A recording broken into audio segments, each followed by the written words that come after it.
Hawkwind, which is a band I used to be with back in before you were born. And you can't read it actually because it's so psychedelic. See that? There's only 2 tracks on this that I was on. It's Kings of Speed, which was the last track I ever recorded with Hawkwind, and Night of the Hawks, which I came back for because they asked me to, because they thought it would make them more money, but it failed miserably. Not really worth the money. My advice is to steal it if it's all possible. Book about Motorhead. Value for money. Very good. Pictures of me with my eyes shut. Just how clever I am. See that? Kelly Johnson when she had long hair. Probably don't know who she is. She was with Girls' School. Now she lives in Los Angeles, which is much better for everybody. Pictures of me holding young ladies by their chests. Both at the same time, actually. Pictures of Phil Taylor dressed as a schoolgirl. Very interesting. 40,000 feet. And, I don't know, and a picture actually without me in it at all. It's jolly good indeed. Buy it now. Actually, you can't buy it now because it's out of print, but get up a petition and get it put back in print. Good afternoon. As you may or may not know, last year in America a film came out called Eat the Rich. I had the honour to be in this film. It's a whimsical little tale of politics and cannibalism. And here,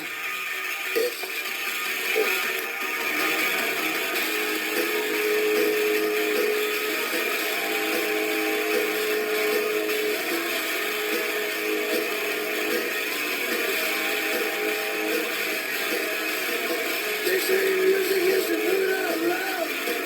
Let's see if you're hungry enough.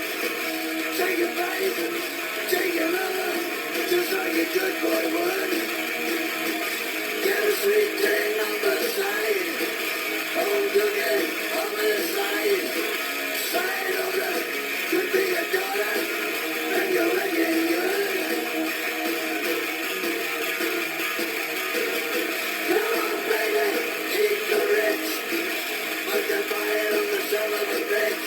Don't listen, don't you give me no switch. This one's going home with me. This is the German aeroplane, the Messerschmitt Bf 109.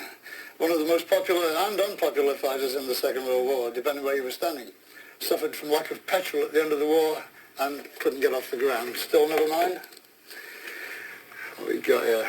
Ah yes, Michael Moorplotz, yes. Michael Moorcock, unfortunate name, but we won't dwell on that on family TV, will we? He's a very good author, actually. He used to come on stage with us when I was with Hawkwind and read poetry that you couldn't hear because he was so nervous. He read it too fast, and he would sound like that. But people said, wow, he's cosmic. And no doubt he still is. Okay, what we got here? See this? It's not a packet of cigarettes, actually. It says Deluxe Condoms. Not only are they lubricated, right, they're flavoured. Flavoured? There's lemon, mint, strawberry, orange, banana and licorice.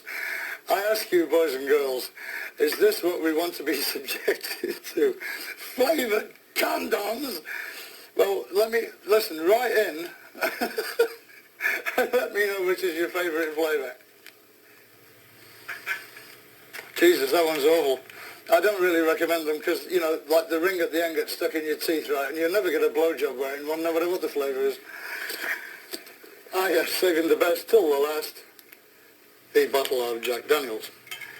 All kinds of trivia from Jack Daniels is available. I'd like to recommend it to you. The bag is now empty. I don't see why we shouldn't just make sure it's got a facsimile or a possibly store window dummy. Ready?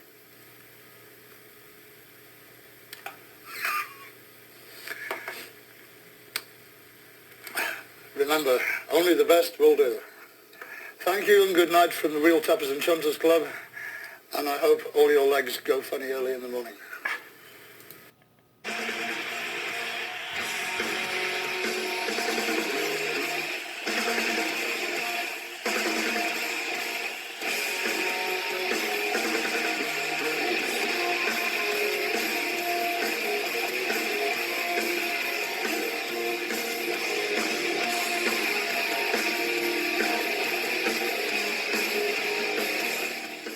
thing I can say right now is I'm getting ready to start a solo record.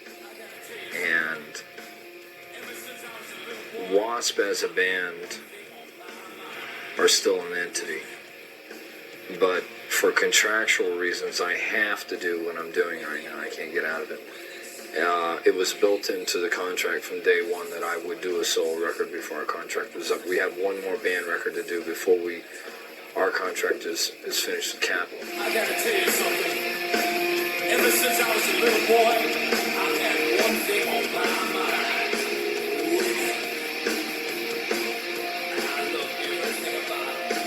The way they look, the way they smell, the way they feel. Well, this is a story about obsession. Obsession with the pure sense. That's how I got the name. Wasp was hard enough to deal with. You know, it's like I often told people, it's like being married, but it's like being married to Sybil. You know, I mean, you don't know what you're going to deal with from day to day.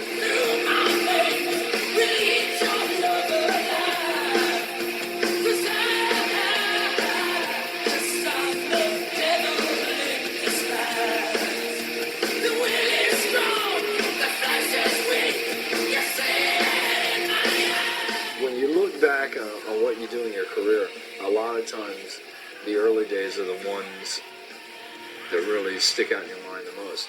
And you say to yourself, why can't everything be like that? Well, hey, you know, everybody moves on, and your lives become segregated to the point where you don't even go out socially anymore, and you miss all that.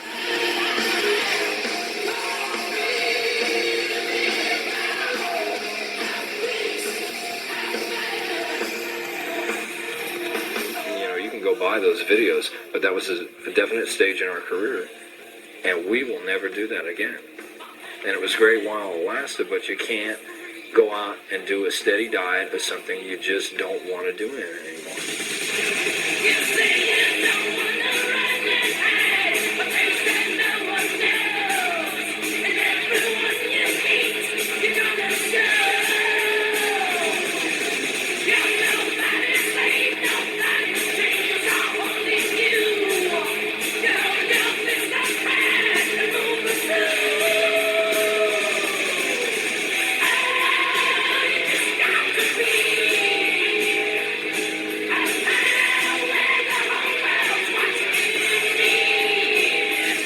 People that when they bought the first record, they were listening with their eyes and not their ears.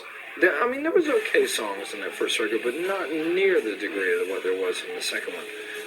And it's not even in the same league as what Headless was, but that we needed to do a record that, like I said, was so far superior to anything we had done before to finally break that link in people's minds.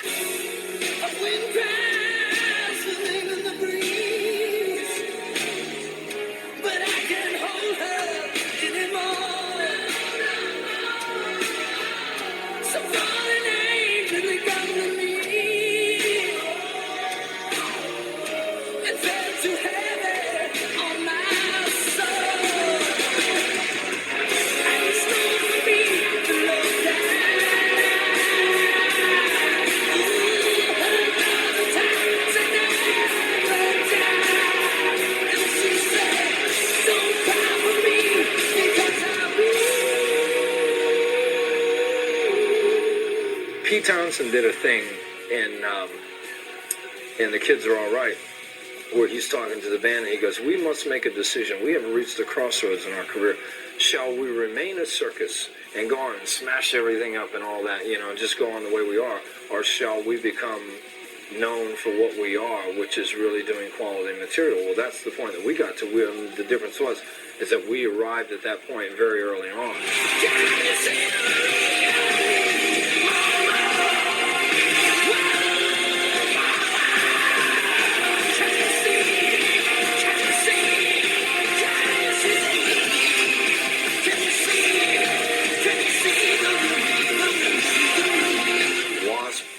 Being very much locked into what it doesn't enable me to do everything that I want to do. I mean, in some ways, I'll be frank with you. I mean, it's gotten me where I am, but it's also been a ball and chain around my neck at the same time.